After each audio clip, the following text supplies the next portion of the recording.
Trước hết thì rất là cảm ơn thầy đã nhận lời đến chia sẻ với khối back office để mọi người có một cái năng lượng thật là nhiều để sẵn sàng bước vào cái kỳ mini OKR của tháng 6. Và chào mừng thầy bằng phong cách của Saco, mọi người hãy chào mừng một tràng pháo tay thật to để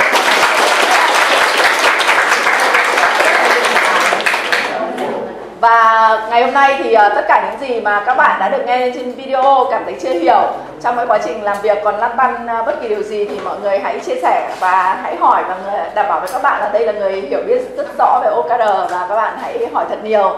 Mất công thầy đến đây rồi, cảm ơn thầy rất nhiều. Ok, chị Dung chị nói về cái này nhiều đến mức mà cách đây 3 hôm tôi nằm mơ là 100% Saco điểm tối đa 60. Ê luôn, nằm mơ luôn đấy. Nằm mơ Saco tại vì hôm trước là chị show một người ai đã đạt 60 ai đấy? 60. Tôi nói bạn là tôi thi được có 50. 60. Nhưng mà sao cô người trên 50 nhiều lắm thầy ạ? Tôi không hiểu sao tôi thi được có 50. Ok, phần 2 thì mình sẽ thì chị Dung có book là bây giờ nói một cái tư duy đúng về OKR. Thực ra thì các bạn cũng xem video rất nhiều rồi, các anh chị huấn luyện cũng đã biết rất nhiều. Nên hôm nay tôi sẽ nói một cái góc độ nó khác một chút, bổ sung. Mà trước đó vẫn phải nói về một cái cũ. Đó là tại sao cái OKR nó lại xuất hiện và nó lại cần thiết. Nó lại xuất hiện cần thiết. Bình thường đấy, chúng ta thấy rằng là cứ nói đến mục tiêu có nghĩa là một con số nào đó, đúng không? Đó, chúng ta muốn hoặc một cái gì đó. Bình thường cứ nói mục tiêu là tự dưng là chúng ta sẽ phản xạ thôi. Nó là một, mục tiêu nó là một. Vậy thì giả sử đi. Giả sử thêm các bạn có mục tiêu là ok, thu nhập 50 triệu một tháng. Đấy là một mục tiêu, đúng không? Nhưng một mục tiêu này không hiệu quả. Một mục tiêu này hiệu quả. Câu hỏi đặt ra là 50 triệu một tháng để làm gì? Có ai mà chỉ nghĩ là có 50 triệu xong rồi cứ thế mà kiếm xong rồi không biết để làm gì không? Luôn luôn đằng sau các con số luôn luôn là một cái gì đó, đúng không? Một con số đằng sau nó luôn luôn là một cái gì đó khác. Tôi có thể muốn kiếm 50 triệu bởi tôi muốn cho con học trường quốc tế. Tôi muốn 50 triệu bởi vì tôi muốn trở thành một cái người con thành công trong dòng họ. Tôi muốn thu nhập 50 triệu bởi vì tôi muốn là đời sống gia đình tôi nó thoải mái. Đó, tôi muốn 50 triệu bởi tôi muốn tiết kiệm 30 triệu một tháng là để mua xe. Ví dụ như vậy, tôi muốn kiếm 50 triệu một tháng để trở thành cái đứa giỏi nhất lớp. Đó. Vấn đề là chỉ 50 triệu này thôi thì có giải quyết được những cái mà tôi vừa nói không? Những cái mục tiêu thực sự đằng sau con số ấy. Thu nhập 50 triệu một tháng nhưng mà tiêu có 60 triệu thì mấy cái mục tiêu kia là fail. Đó, học trường quốc tế phải học phải cái trường 25 triệu, 30 triệu thì mục tiêu đấy cũng không được. Hôm sau đi họp lớp có thằng khác với 100 triệu một tháng, mục tiêu đấy fail. Trong họ tự dưng có 2 thằng đi du học về và làm phát lương 3.000 đô, tức là mình không phải thằng giỏi nhất họ rồi, mình lại phải thay cái đó. Vậy thì thông thường khi mà chúng ta đặt một con số nào đó, hoặc là như này, hoặc là ví dụ như cộng đồng học làm sếp, bọn tôi là đang đặt cái mục tiêu là tập thể dục. Đó, có người đặt mục tiêu là chạy 5 cây một ngày, như tôi là đi bộ 3 km một ngày, đi bộ không chạy được. Đó. Nhưng mà 3 km đi bộ một ngày có phải mục tiêu của tôi không? Theo các bạn, thực ra tôi muốn cái gì? Các bạn đoán này. Giảm béo, sức khỏe. Body đẹp không cần vì bây giờ nó đẹp rồi. Hôm có huấn luyện viên Kim bảo là anh đến đây mà em giảm béo. Tôi bảo có cách nào giảm béo mà không giảm bụng không? Để nguyên tôi cái bụng to là được không? Nếu họ không giao án, không ký hợp đồng ấy. Mục tiêu của tôi mọi người không biết. Trên mạng xã hội mà cứ góp ý đủ kiểu ấy. Mục tiêu của tôi là dậy sớm. Tôi đi tập như thế cùng với đội học làm sếp để tôi tập thói quen dậy sớm. Bởi vì tôi hay bị thức rất là khuya, không có việc gì tôi cũng thức khuya. Nó nhiều năm rồi nó thành quen mất rồi, 2-3 giờ tôi mới ngủ. Thế thì bây giờ muốn dậy sớm tập thể dục thì buổi tối phải đi ngủ sớm. Thế thì tôi đã cố ngủ sớm rất là nhiều năm rồi không được. Thế nhân cơ hội là học làm sếp tập thể dục thì tôi đăng ký tập thể dục cùng để tôi bị cái áp lực buổi sáng để dậy thì buổi tối phải ngủ. Thế thôi. Chứ tôi có định là body đẹp hay là chạy nhanh đâu. Mọi người cứ vào góp ý là sao đi bộ thế, chạy đi, chạy nó mới khỏe được. Người ta có cần khỏe đâu, thằng này cứ góp ý. Đó. Thế thì câu chuyện là những cái mục tiêu kiểu này là đằng sau nó luôn luôn có một cái gì đó. Vấn đề là cái mục tiêu thực sự này, một con số này nó không làm ra được.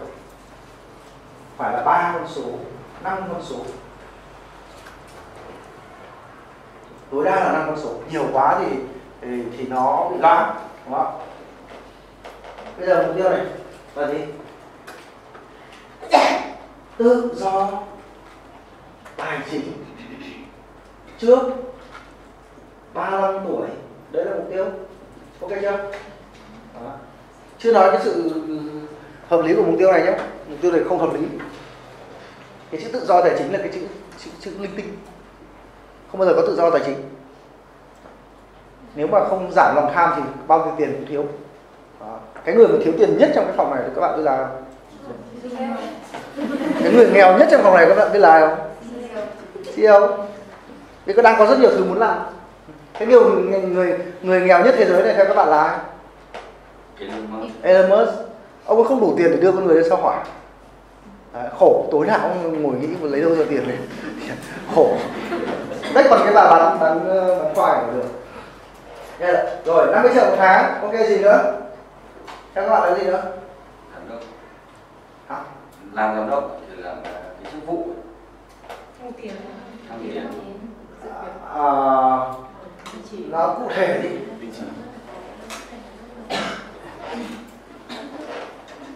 Lên trưởng phòng trong 2022. Gì nữa? Đã đạt được tự do tài chính như nào? Hả? Bây giờ 50 triệu đô một tháng. Ví dụ như là gì? Tiết kiệm. Tiết kiệm đầu tư. Đất. Anh chứng khoán. Mấy sổ đỏ. Nhân viên mà bay mấy sổ đỏ, có sổ đỏ không bay mà. Đó. Mỗi tháng dành 20 triệu để đầu tư. Đấy. Ví dụ mua Luna, phải biết không? Mày ngồi mua Luna, đấy. 20 triệu. Gì nữa? Đó. Chi phí sinh hoạt mỗi tháng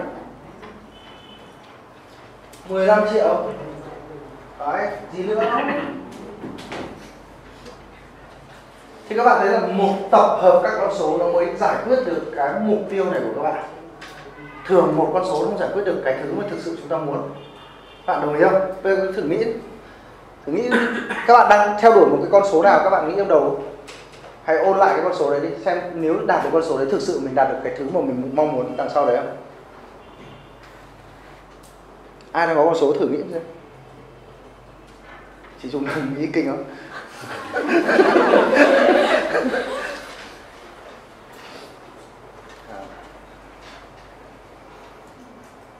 Và đấy là lý do mà OKR nó ra đời.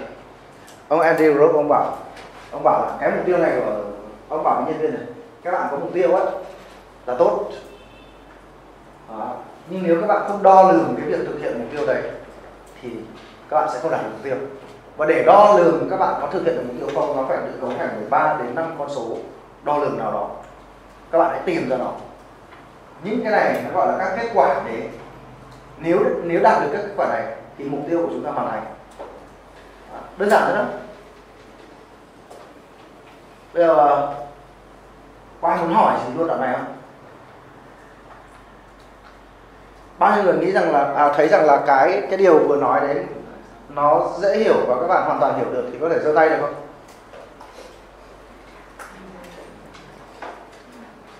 Ok, đa phần mọi người hiểu. Thank you. Thế thì đấy là xong nhá. Để giải thích nhanh cho các bạn không biết về OKR thì O nó là cái này, O nó là cái objective này, mục tiêu. Và bình thường mục tiêu nó là một con số, nhưng bây giờ chúng ta sẽ thấy là mục tiêu thực ra nó là một cái gì đó không có số. Mục tiêu là cái thứ nảy ra ngay đầu tiên trong đầu chúng ta ấy. Và thường ngay đầu tiên làm gì có số. tôi muốn giàu. Thế sau đó mới ngồi nghĩ giàu là bao nhiêu thì nó ra con số. Đầu tiên nó chỉ là tôi muốn giàu hay là tôi muốn tự do. Đó. Sau đó mình nghĩ muốn tự do, tôi muốn một ngày có khoảng 4 tiếng thoải mái, không phải làm việc. Đó. 8 tiếng ngủ kiểu đấy. Đó. Thì nó thường nó mơ hồ và nó sẽ được cụ thể hóa bằng các cái key result. Result là kết quả. Kết quả then chốt. Kết quả chính then chốt. Có rất nhiều thứ để định nghĩa ra cái tự do tài chính này. Nhưng mà then chốt nó chỉ có 3 đến 5 con số thôi. Thì hãy tìm ra đó những cái khác bỏ qua đi, không tính tới. Ví dụ như là không uống quá 2 ly trà sữa một ngày. Cái đấy bỏ qua, nhỏ quá, không tính. Mình key được cái nào key thì mình đưa vào. Thì cái cấu trúc của OKR là như thế đấy. Đó, các bạn nhưng mà các bạn mặc đồng phục đi đâu hết rồi?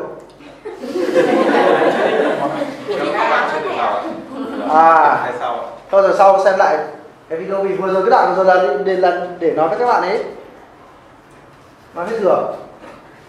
Bây giờ này xong nhá. Đó. Cho nên là việc các bạn chọn cái này ấy, nó cực kỳ quan trọng. Các bạn chọn sai các bạn không đến được cái này. Cái thứ mà các bạn cần để tâm vào là cái mục tiêu này. Còn cái này nó là cái thứ để chúng ta đạt được mục tiêu. Chứ nhiều khi là chúng ta viết cái này theo quán tính ấy, những gì tôi cần làm. Đó. Cái thứ mà chúng ta cần tập trung nhất vào nó là mục tiêu. Tư duy luôn là tư duy mục tiêu, bám vào mục tiêu, những cái này để phục vụ mục tiêu thôi. Thế bây giờ mình sẽ nói cái mới. Mục tiêu này ở cấp độ là từ trên xuống nhé, ở lãnh đạo này, ở leader này, thì các bạn đã xem video rồi, các bạn xem vài lần các bạn nhớ là hiểu rồi. Hôm nay tôi sẽ nói là theo hướng từ dưới lên. Một người nhân viên thì nên quan tâm đến OKR của mình như thế nào để các bạn làm tốt. Thì tôi có một cái từ ở đây, đó là cái từ giá trị. Khi tư duy về OKR của bản thân ấy, thì các bạn sẽ nghĩ về cái từ giá trị.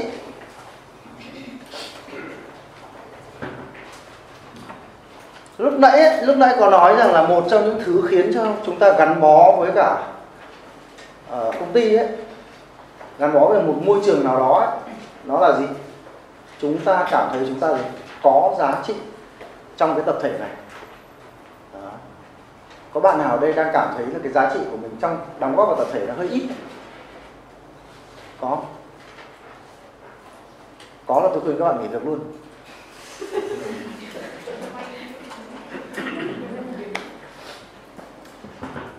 Mục tiêu giúp chúng ta trở nên có giá trị.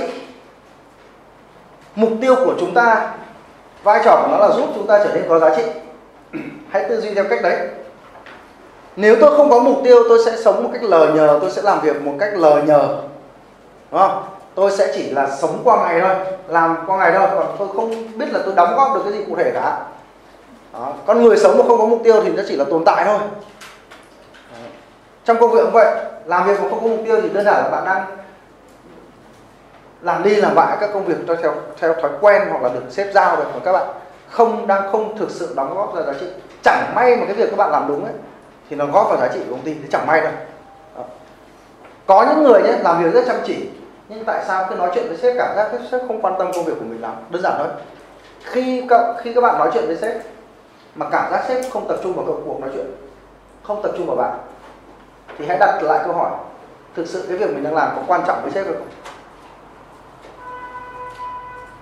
Nếu sếp thấy rằng cái việc của bạn quan trọng và đóng góp cho cái thứ mà sếp đang quan tâm ấy, chắc chắn là sếp sẽ lắng nghe. Còn nếu không thì sẽ bấm điện thoại, quay ra làm việc này việc kia, không tập trung. Bởi vì đơn giản thôi, các bạn đang làm và nói cái thứ mà sếp không quan tâm. Đấy là khi các bạn không tạo ra giá trị. Đó. Thì mỗi một người cần phải có mục tiêu để thể hiện giá trị. Và ở đây ấy, khi các bạn viết OKR ấy, các bạn nghĩ 3 cái giá trị sau.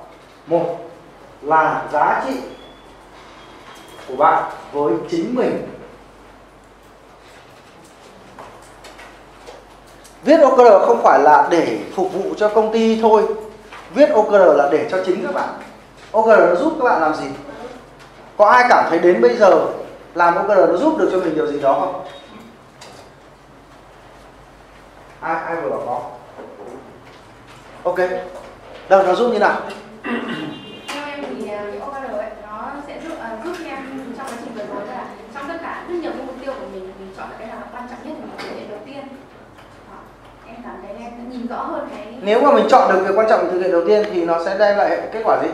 Tức là cái việc đấy quan trọng thì nó sẽ có kết quả ảnh hưởng rất lớn đến các cái công việc tiếp theo. Còn nhưng mình sẽ phân loại ra là công việc nào là công việc chính, công việc nào là nó làm cho các cái việc mình làm nó trở nên giá trị, đúng không? Ok, đấy rồi. Có ai có ý nào khác không? OKR đã giúp được bạn như thế nào? Có ai vừa giơ tay ở đây này? Đây mình. Vâng. Thực ra thì mình làm chuyên môn nhiều, thật ra là mình cũng hay bị sa đà về vấn đề chi tiết. Nên khi mà mình thực hiện OKR tức là mình phải xác định được là cái gì là cái chính yếu và cái gì là đóng góp cho cái mục tiêu chung của công ty. Thì lúc đó là mình sẽ đưa ra cái sự lựa chọn ưu tiên. Vì quỹ thời gian của mình thì có 8 tiếng nhưng mà ít nhất là mình dành những cái khoảng thời gian mà có trọng tâm nhất cho công việc chính.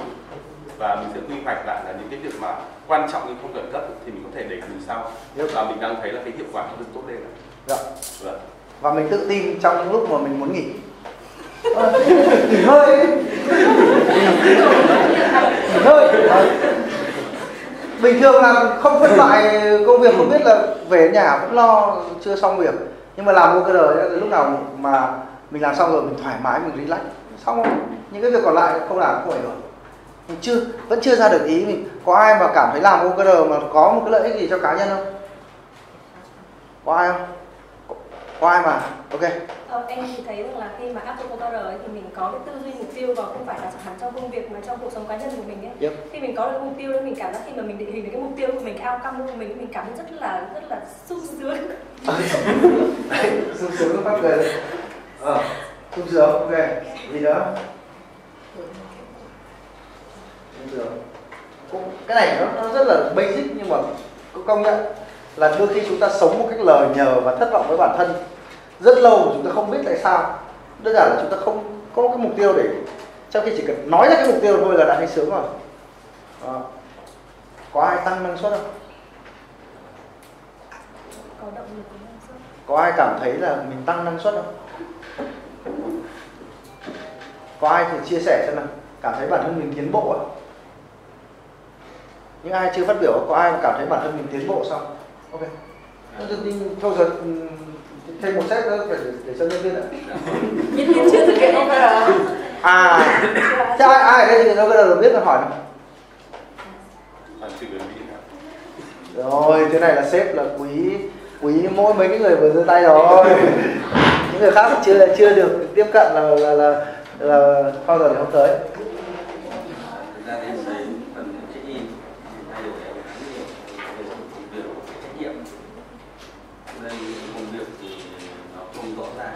Khi mà tiếp cận những cái check-in thì mình phải chủ động hơn công việc của mình đã đưa ra. Mình tự kiểm tra lại kết quả để chuẩn bị cho cuộc check-in mình là người báo cáo. Mình sẽ làm việc để chủ động hơn, đúng không? Bình thường không có mục tiêu thì thực ra chả biết chủ động thì nên chủ động cái gì. Chỉ biết là sếp bảo thì làm nhiệt tình lên thì đấy gọi chủ động, đúng không? Các sếp hay bảo nhân viên là mày phải cam kết phải chủ động, nhưng mà chủ động với cái gì thì sếp không nói, cam kết với gì thì sếp cũng không nói. Thế khi mà mình có mục tiêu thì mình sẽ biết là mình nên chủ động với cái gì, nó rất là rõ ràng. Nếu mà làm lâu ấy thì chúng ta sẽ như này. Khi tạo ra mục tiêu mình phải suy nghĩ nó có giúp mình, cái này cực kỳ quan trọng, tiến bộ hay không. Các bạn nhớ nhé, khi viết OKR ấy, các bạn phải xem là nếu mà mình làm cái bộ mục tiêu này thì mình có tiến bộ so với mình trước đây hay không. Cái này là cực kỳ quan trọng. Nếu mà mình viết ra một bộ mục tiêu ấy mà nó giống lúc trước, thậm chí nó còn tệ hơn lúc trước, nó không làm, mình không cần phải bỏ hết công sức ra, mình vẫn hoàn thành được nó, thì các bạn đang lãng phí một cái chu kỳ thực hiện mục tiêu. Đó. Ví dụ như tôi đi bộ 3 km đúng không? Hôm tới đội học làm sếp lại có chương trình tiếp, tôi sẽ tăng lên 4 km. Chứ hôm tới tôi lại đặt 3 km thì chả có gì thú vị ở đấy cả. Bản thân tôi không phát triển, thậm chí là gì đặt ngược lại, đặt 2 km thôi. Thế giờ mình đi tụt lùi à? Mỗi một lần mình tổng kết lại, mình đặt mục tiêu cho chu kỳ mới thì mình sẽ ngồi mình hỏi xem là mình có tiến bộ nếu mà mình làm cái điều này không. Nếu mục tiêu đó không làm mình tiến bộ lên đấy thì mình đang gọi là gì? Mình có lỗi với chính bản thân mình. Sếp có ép đâu, sếp bảo mày tự viết đi mà.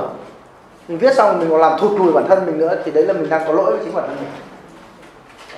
Thầy em tưởng là cái mục tiêu đi bộ của thầy là từ 5 giờ dậy sớm đến 4 giờ đấy. À. Đẩy thế không sao khỏi ngủ à?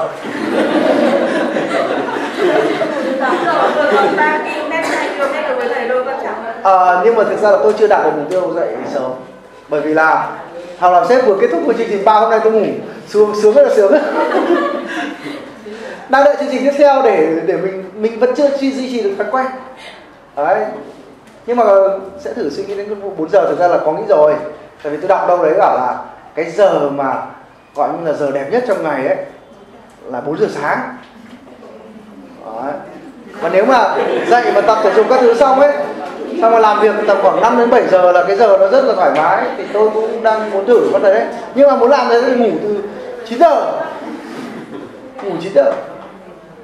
Bây giờ ngủ 9 giờ nó kỳ cục, chứ hồi xưa những cái năm 9 mấy ấy, ngủ thì 9 giờ là cả xóm ngủ 9 giờ mà. Bây giờ thì có TikTok không ngủ được. Nhưng các bạn nhớ nhé, cái giá trị của bản thân các bạn ấy là khi các bạn có tiến bộ lên, mỗi một lần các bạn đặt mục tiêu, các bạn có tiến bộ lên hay không. Các bạn mà làm việc trong một công ty mà từ lúc các bạn vào đến lúc các bạn nghỉ, các bạn là hai con người giống nhau ấy, là các bạn lãng phí nguyên cái thời gian đấy của cuộc đời, ngắt vứt ra đi được. Ngày nào mà các bạn không tiến bộ là cái ngày đấy các bạn vứt đi. Con người sống mấy chục năm là vứt đi rất nhiều ấy. Kể cả đi chơi chứ cũng phải chơi để tiến bộ thì nó mới không phí. Còn cứ lúc nào mà mình cũng đi ngang này là mình lãng phí. Vậy thì cái thứ đầu tiên khi mà Sagogo triển khai cái này tại Sagogo ấy, đó là cơ hội để mỗi người tiến bộ. Tiến bộ để gì? Một năm sau mình tiến bộ, mình sang mình xin việc chỗ khác lương gấp đôi.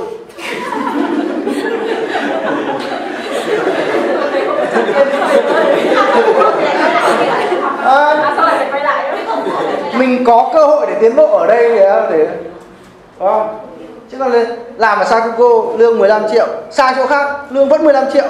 Thế thì cuộc đời thì quá chán, không có gì khá hơn cả. Đó. Mà làm năm nay năm sau không được tăng lương cũng phải tự kiểm điểm lại bản thân mình.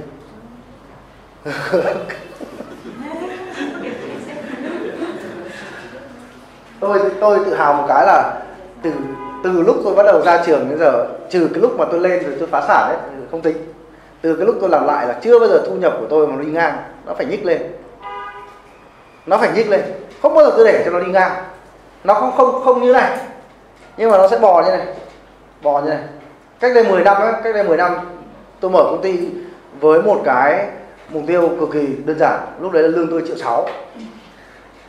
Năm 2012 làm nhà nước lương 1,6 triệu cộng với 600 tiền ăn trưa là được 2,2 triệu. 2,2 triệu. Đấy. Xong rồi cứ thế nó nhích lên thôi. Và lúc mà tôi ra tôi mở công ty ấy, mục tiêu của tôi là thu nhập nó phải x3. Ra một phát là phải x3, kinh không? Tức là 5 triệu. Thì ra là chỉ khoảng 1-2 tháng sau thôi tôi đã đạt được mức thu nhập x3 so với trước đó là 5 triệu. Sau rồi cứ dần lên, chứ nó không phục phát lên như này. Nhưng mà không bao giờ, ngay cả bây giờ nhé, là nói chung là về không chỉ giàu bằng 1/10, 1/20 chỉ Dung đánh nhầm 1/20, nhưng mà không bao giờ, nhưng mà tài chính thì tôi không phải lo, tiêu pha tôi cũng không phải lo, nói chung là đủ để sống một cách tự do rồi đấy. Nhưng mà tức khoảng nửa năm mà nó đi như này là tôi không thích, phải lên tí, luôn nghĩ cách để nó lên tí. Đấy là riêng về vấn đề tiền nhé. Còn những cái vấn đề về kiến thức đi, ví dụ như là tôi mà 1 tháng mà tôi không sờ vào cuốn sách nào cũng cảm thấy mình đang bị kiểu khó chịu trong con người ấy. Đấy. Thế thì cái mục tiêu này ban đầu các bạn nghĩ cho các bạn trước đi, mỗi lần viết mục tiêu. Đó. Ok chưa? Các bạn có thích tiến bộ không? Nói đến thế này mà vẫn không thích OKR nữa thì tôi chịu, tôi thua luôn. Nhưng mà nói thật là tôi có gặp những người nhân viên của chúng tôi luôn, chứ không phải là người ngoài nữa, viết bộ OKR mà mình thấy nó không hề có một cái trách nhiệm gì với bản thân nữa luôn. Viết một cái bộ mà nhìn bảo viết này sống làm gì nhỉ? Không đáng để tồn tại trên cuộc đời này luôn. Viết một cái bộ mà làm nó không Mình không hiểu tại sao con người có thể sống như kiểu đấy. Thì tôi có một niềm tin là đấy, cứ phải có cái sự tiến bộ. Và ai mà không tiến bộ thì tôi không hiểu đâu. Không hiểu nổi là tư duy như nào luôn. Đó. Các ông nào biết OKR nó kiểu nhạt bạch đấy mà tôi ghét. Ghét lắm. Tiếp theo, tư duy thứ hai đó là giá trị cho công ty. Chính giá trị công ty cũng bổ sung ra cho giá trị của các bạn nhé. Các bạn phải nghĩ thật kỹ. Đấy là lý do tại sao cái quy trình, các bước làm OKR ấy nó phải kéo dài tới 30 ngày. 30 ngày. Khó làm nhanh lắm. Bởi vì là mình phải ngồi mình suy nghĩ rất là kỹ. Thì khi mà viết một bộ OKR này, các bạn phải trả lời một câu hỏi: giá trị của tôi với sếp là như nào? Sếp trực tiếp ấy, tôi đóng góp cái điều gì vào cho sếp tôi? Nghĩ thật kỹ. Hãy quan sát cái mục tiêu của sếp. Sau đó ngồi nghĩ, sếp vất vả vậy, sếp tốt với mình như vậy, sếp cho mình công ăn việc làm như vậy, bây giờ mình phải đóng góp được cái gì cho sếp nào? Bắt đầu ngồi quan sát cái mục tiêu của sếp, sếp đang muốn gì, sếp quan tâm cái điều gì. Hãy viết ra một cái bộ mục tiêu một cách cực kỳ là trách nhiệm để đóng góp cái năng lực của mình, cái khả năng của mình để hoàn thành cái mục tiêu của sếp. Và lúc đấy ấy, là có chia sẻ với các anh chị ấy là gì? Rất nhiều người nghỉ việc khi không cảm thấy bản thân mình có giá trị cho tổ chức. Ở đây có bạn nào mới nghe từ cái phần sau ấy là đã từng nghỉ việc vì cảm thấy mình không có nhiều giá trị với công ty không? Có không? Có ai thử chia sẻ câu chuyện nữa nào? Không, mấy cái bạn trước đi. Mấy cái bạn đến sau đi, mấy bạn đến sau đi. Đó. Hoặc có ai sắp nghỉ cũng có thể chia sẻ. Có ai mà từng kiểu như làm việc ở đấy mình không thấy hài lòng, mình không có giá trị thì thôi mình bị bức xúc quá, mình bị stress quá, mình nghỉ, mình đi tìm nơi mới và là mình đến sang có ai không nói rồi. Bây giờ mình sẽ chơi quy tắc 5 phút. Ok. Em chia sẻ cá nhân em trước khi đến sang Coco thì cái đợt mà trước khi đến sang Coco là đợt dịch ạ, và đợt đấy thì em làm việc cho một chuỗi thời trang ạ. Thì bây giờ là em thì nó cũng không hợp với cả bản thân mình với cả cái văn hóa của công ty luôn. Làm việc ở đấy thì đôi khi là nó đúng như nghĩa là cảm thấy như là sáng nay ngủ dậy là phải đi làm, cảm thấy rất là mệt mỏi ấy. Và em cảm thấy là kiểu mình làm việc ở đấy là thứ nhất là mình không có tinh thần, thứ hai là mình cảm thấy không đóng góp được gì giá trị cho công ty, và cụ thể hơn là cả cái cửa hàng em làm. Sau đấy thì em có tìm việc và vớt ra rất là vô tình thì em đọc cái quảng cáo của Sauco về cái như vậy. Ok. Ở công ty cũ bạn có được sếp khen ngợi không? Thực ra là nó là một công ty kiểu mô hình gia đình ạ, kiểu giống như làm việc ở đấy cảm giác là chủ tớ ạ. Sếp có hay khen hay là hay mắng? Kiểu như là nói chuyện bình thường. Không khen ngợi, không ghi nhận. Doanh số không cao chẳng hạn. Ok. Sẽ thắc mắc là tại sao lại như thế này là ý nghĩa là mình sẽ không được nói ạ. Đấy, không được nói, không được lắng nghe, không được tôn trọng, không được lắng nghe. Đấy, ok, cảm ơn bạn. Thế bây giờ là cứ chiều về lại là thôi chết rồi, hết giờ phải về đúng không? Hồi xưa là buổi sáng rồi là phải đi làm, bây giờ là thôi chết hết giờ rồi lại phải về. Thế thì cái này nó vẫn là vì các bạn chứ chưa phải là vì công ty đâu. Nếu các bạn là một người không có đóng góp gì thì chính các bạn cũng không vui, đúng không? Nếu các bạn cảm thấy mình không có đóng góp gì, các bạn chơi trong một tập thể mà sau đó các bạn không thấy góp được gì cho, ví dụ ở lớp hồi xưa chẳng hạn, đúng không? Tổ chức văn nghệ thể thao các bạn thấy không đóng góp được gì, các bạn cũng sẽ tự nghỉ, các bạn sẽ tự rời đi, các bạn thấy không thích. Chúng ta luôn luôn có một cái nhu cầu đó là người khác đánh giá chúng ta là quan trọng. Đó, người khác đánh giá ra vậy thì chúng ta phải có đóng góp thì người ta mới nhìn nhận chúng ta. Đó.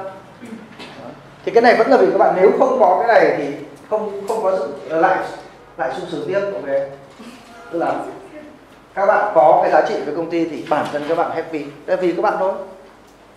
Đó. Chứ là công ty không cần. Hồi xưa là nhớ đi học, cô giáo hỏi, hồi tôi làm lớp trưởng cấp 3, cô giáo hỏi tất cả là tôi đứng lên cuối cùng, cô giáo công dân, cô hỏi là cô giáo địa lý, cô hỏi là các em có cái mục tiêu trong cuộc đời là như nào. Đó. Và các bạn đứng lên, tôi nhớ còn có một đứa nó nói là cái gì vì xã hội chủ nghĩa đó cơ. Nó phát biểu vì xã hội chủ nghĩa cái thứ, làm công dân tốt cái thứ. Tôi đứng lên mà thưa cô là năm nay là lớp 11, năm sau lớp 12 nên em cố gắng là học cho tốt 3 môn, toán lý hóa về em thi trường kinh tế, những môn còn lại có hay không quan trọng. Cô được cô dạy lý. Em sẽ học 3 môn bởi vì từ bé là em đã có mong ước vào trường kinh tế quốc dân thì bố em làm đấy. Đó. Em phải thi được. Đó. Vào trường đấy là em phải có được học bổng. Đó. Và tốt nghiệp là em phải tốt nghiệp loại giỏi. Đó. Nếu khá thì bố em cũng sẽ cho em giỏi. Đó. Ra trường là em phải xin được việc lương cao. Lương cao xong thì nhà em sống tốt, nhà em là tế bào của xã hội, nhà em tốt thì xã hội sẽ tốt. Đấy là đóng góp cho xã hội. Còn mấy cái đứa kia là xã hội chủ nghĩa sợ. Các bạn thường hay quên một đối tượng rất quan trọng của các bạn. Cái gì? Đúng rồi, các bạn cần có giá trị với đồng nghiệp.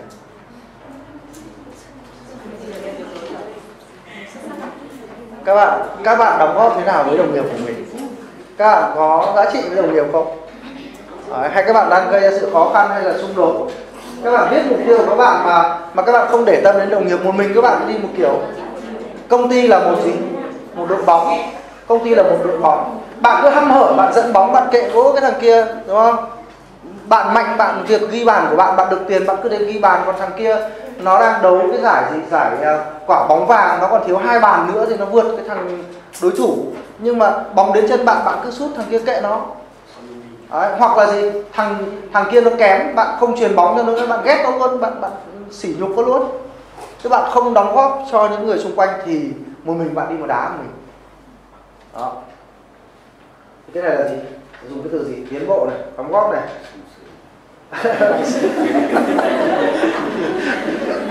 Làm cho đồng nghiệp sung sướng.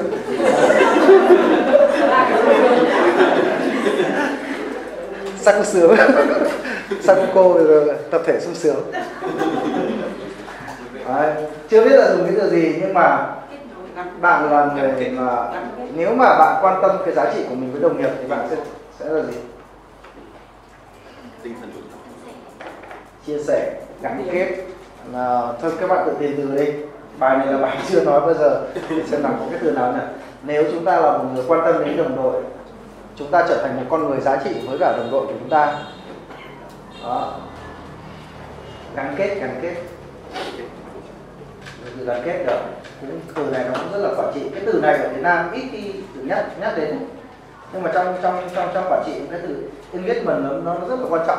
Các công ty họ đầu tư rất nhiều vào cho cái việc tạo ra cái môi trường gắn kết.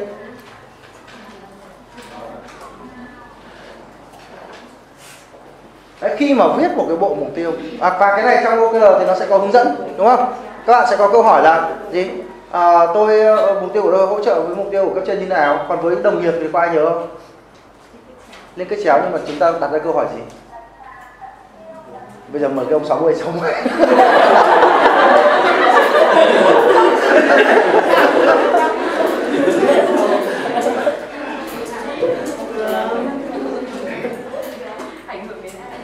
Đúng rồi, tôi ảnh hưởng đến ai và ai ảnh hưởng đến tôi. Tôi ảnh hưởng đến ai. Nếu mà chúng ta ảnh hưởng đến nhau thì chúng ta phải phản ánh cái OKR của người kia trong cái OKR của mình và ngược lại. Đó, và trong video thì đã có hướng dẫn ví dụ cụ thể rồi. Ở đây tôi chỉ muốn nói về cái mindset thôi. Và cái này đúng là tôi chưa nói ở đâu bao giờ. Và tôi rất là muốn tạo ra những video này bởi vì là khi mà các bạn học cái khóa ở trên ứng dụng ấy, hay là các anh chị đi coaching ấy, là tôi dạy hoàn toàn với tư duy của sếp. Còn từ phía nhân viên thì đúng là chưa bao giờ chia sẻ với mọi người là chúng ta nên tạo ra cái bộ mục tiêu của mình như nào. Thì ngày hôm nay chia sẻ với các bạn đấy bộ ba cái giá trị mà các bạn cần nghĩ, các bạn cần tập trung tư duy và thứ tự nó sẽ như này. Đầu tiên là gì? Phải là mình đã. Chứ còn nếu mà làm mấy cái này xong rồi cuối cùng quay ra mình chả được gì thì là đi làm công rồi, đi ăn gọi là gì, công quả này.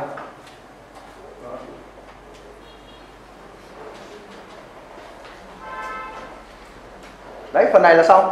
Bây giờ chuyển qua hỏi đáp đi. Có ai muốn hỏi về phần này hoặc hỏi phần tôi chết rồi, quên rồi. Nó còn cái list dài ngoằng nữa mà. Còn cái list hỏi đáp mà. Không, cứ để các bạn ấy tự hỏi đi, các bạn ấy bạn nào hỏi nhớ mà để... Ý tôi không phải là thế, ý tôi là làm gì còn giờ. À, mới có 4 rưỡi, rồi. 4 rưỡi. 7 giờ có đi quen. Nào bây giờ mời các bạn hỏi nào. Lại hỏi lại cái phần này các bạn thấy ok không? Có học hỏi được gì thêm không? Tôi đang kiểm tra đấy. Các bạn bảo ok phát tôi lại mở lớp học cái này.